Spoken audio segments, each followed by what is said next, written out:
Hi, welcome to Glen and ABS Enterprises. I am Jitendra Maheshwari. Today we are going to discuss that how we will select right kind of chimney for our kitchen. So let's get started. कभी भी जब हम chimney bye करने जाते हैं तो हमें देखना होता है कि हमारी चिमनी की सक्शन पावर कितनी होनी चाहिए. जनरली मार्केट में आजकल जो चिमनीज अवेलेबल है वो है 700, 1000, 1200, 1400 क्यूबिक मीटर पर आवर. तो जैसे अगर आपकी डक्टिंग कम है, अगर आपके पास 5 फीट की डक्टिंग है तो आप एक मैनुअल ऑर्डिनरी चिमनी लगा सकते हैं, चाहे तो वो 750 सक्शन होनी चाहिए. अगर आपकी डक्टिंग ज़्यादा है, डक्टिंग का मतलब ये है कि जो आपकी चिमनी पे पाइप लगता है उसकी लेंथ कितनी है, इस पाइप को हम डक्टिंग भी बोलते हैं. तो अगर 7 फीट तक डक्टिंग है तो हम वहाँ पे 700, 750 सक्शन की चिमनी बाय कर सकते हैं. अगर वो डक्टिंग ज़्यादा है, वो लेट्स से 10 फीट तक है तो 1000 सक्शन, 10 फीट से ज़्यादा है, 18 फीट 18 फीट तक है तो 1200, 1250 सक्शन, और अगर उससे भी ज़्यादा है तो फिर हमें 1400 सक्शन या उससे ज़्यादा सक्शन पावर की चिमनी बाय करनी चाहिए. अब ये तो हो गया चिमनी का सक्शन पावर. अब दूसरा एक पॉइंट आता है जो हमें ध्यान में रखना चाहिए कि हमारी चिमनी का साइज़ क्या होना चाहिए. जनरली जब कभी भी हम चिमनी बाय करते हैं, अगर आप 60 सेंटीमीटर का हॉब बाय कर रहे हैं, 60 सेंटीमीटर का आपके पास में हॉब है तो आप उस पर 60 सेंटीमीटर की चिमनी लगा सकते हैं. इन शॉर्ट, अगर 2 फीट का 60 सेंटीमीटर या 2 फीट की चिमनी है तो आपका कुकटॉप भी 2 फीट होना चाहिए. अगर आपका हॉब कुकटॉप 90 सेंटीमीटर 3 फीट है तो 3 फीट की चिमनी होनी चाहिए. साइज डिसाइड करने के बाद में हमें डिसाइड करना होता है कि हमें और किस टाइप की चिमनी बाय करनी है. चिमनी में बाकी जो अदर टाइप्स ऑफ चिमनी होती हैं उसमें ये होता है कि चिमनी मैनुअल आती है बैफल फिल्टर के साथ में.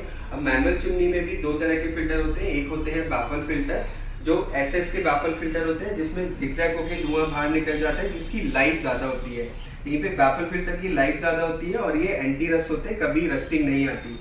दूसरा जो फिल्टर देखेंगे जो अक्सर बैफल फिल्टर से पहले आता था वो कैसेट फिल्टर होते हैं, जो एक तरह से एक मैश फिल्टर होता है. अब मैश फिल्टर और बैफल फिल्टर में आप देखेंगे मैश फिल्टर आपको 5 दिन में क्लीन करना होता है और बैफल फिल्टर जो है वो आपको 15 दिन में या महीने में क्लीन करने होते हैं.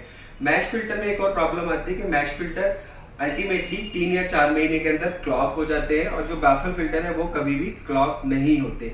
फिल्टर की बात करने के बाद में एक चीज और बताऊंगा. आजकल जो चिमनीज आती है मार्केट में वो ऑटो क्लीन आती है. ऑटो क्लीन में कुछ ऑप्शन मिलते हैं बैफल फिल्टर के साथ में और कुछ ऑप्शन मिलते हैं बिल्कुल फिल्टर लेस चिमनी के साथ में. अब अगर आप चिमनी फिल्टर लेस बाय करते हैं तो फिल्टर लेस चिमनी में बेनिफिट ये होता है, जो बैफल फिल्टर आपको once in a month, fortnight clean करने होते हैं वो आपको कभी भी क्लीन नहीं करने होते. दूसरा क्लीन नहीं करने होते.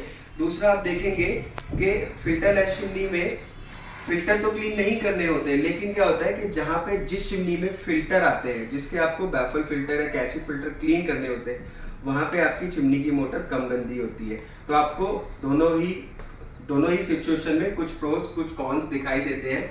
जहाँ पे बैफल फिल्टर है वहाँ पे चिमनी कम गंदी होगी, उसकी मोटर कम गंदी होगी, मोटर की लाइफ ज़्यादा होगी, लेकिन आपको बार बार फिल्टर क्लीन नहीं करने पड़ेंगे. जो चिमनी फिल्टर लेस होती है वहाँ पे आपको आपकी चिमनी की मोटर ज़्यादा गंदी होगी, लेकिन वहाँ पे आपको फिल्टर क्लीन नहीं करने होते. अब ये फिल्टर की बात हो गई, मैनुअल और ऑटो क्लीन की बात हो गई. अब ऑटो क्लीन में कुछ और ऑप्शंस आते हैं कि ऑटो क्लीन के अंदर मोशन सेंसर आता है, टच सेंसर आता है. टच सेंसर और ऑटो क्लीन मोशन सेंसर के बाद में एक और होता है कि जो आपकी चिमनी है वो आजकल 2 टेक्नोलॉजी में आती है. कुछ कंपनीज में 2nd जनरेशन होती है, किसी में 3rd, किसी में 4th. जो 3rd, 4th, 2nd जनरेशन की चिमनी होती है, जो जितनी ही ज़्यादा ऊपर जनरेशन होगी उसका जो ऑटो क्लीन होगा वो उतना ही ज़्यादा इफेक्टिव होगा. 4th जनरेशन के बाद में आजकल मार्केट में एक और चिमनी आती है BLDC. अब BLDC टेक्नोलॉजी का बेनिफिट ये होता है कि ये जो चिमनी है ये ब्रशलेस डायरेक्ट करंट मोटर होती है, जिसका बेनिफिट होता है as compare to old style chimney without BLDC. BLDC का नॉइस लेवल कम होता है, इलेक्ट्रिसिटी कंजप्शन कम होती है और ये बहुत ही लॉन्गर लाइफ चिमनी होती है. दूसरा, इन चिमनीज के बाद में भी कुछ और चिमनीज आती हैं, जैसे कि चिमनी आती है island chimney, wall mount chimney. Island chimney fall ceiling island chimney जो है वो जस्ट लाइक सीलिंग फैन की तरह सेंटर में लगती है. जहाँ पे आपका सेंटर किचन है वहाँ आइलैंड चिमनी लगेगी. दूसरा जो आइलैंड चिमनी के बाद में चिमनी होती है वो होती है वॉल माउंटेड चिमनी. अब वॉल माउंटेड में भी कभी इशू आता है कि कभी कभार क्लाइंट के यहाँ पे आपके घर पे बहुत ज़्यादा डिस्टेंस नहीं हो पाता आपके गैस स्टोव में और आपके चिमनी के बीच में। जहाँ पे ओवरवुड स्पेस कम है, जहाँ पे हमें पूरी हाइट नहीं मिलती है, वहाँ पे हम स्ट्रेट लाइन चिमनी लगाते हैं। स्ट्रेट लाइन चिमनी में जनरली होता ये है कि जो स्ट्रेट लाइन चिमनी है उसमें 2 वे सक्शन होता है, दो तरफ से उसकी डक्टिंग होती है। उसकी डक्टिंग ऊपर से भी जा सकती है और बिल्कुल बैक साइड से भी जा सकती है।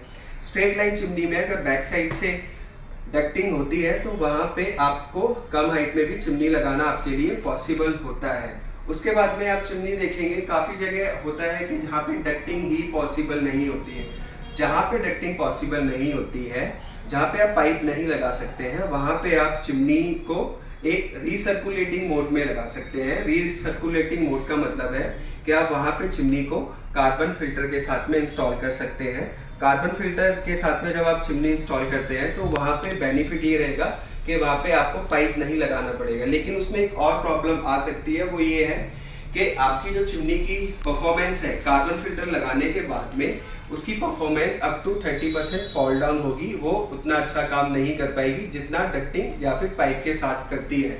और एक और कॉस्ट रहेगी उसमें, रिकरिंग कॉस्ट, कि ये जो कार्बन फिल्टर आप अपनी चिमनी में लगाएंगे विदाउट पाइप, जहाँ पे कार्बन फिल्टर लगाएंगे वहाँ पे आपको कार्बन फिल्टर हर साल में चेंज करने होते हैं, जिसकी कॉस्ट अराउंड 800 to 1200 रुपीज़ आपको पे करनी होती है। वीडियो अच्छी लगी हो तो प्लीज़ लाइक कीजिए, सब्सक्राइब कीजिए।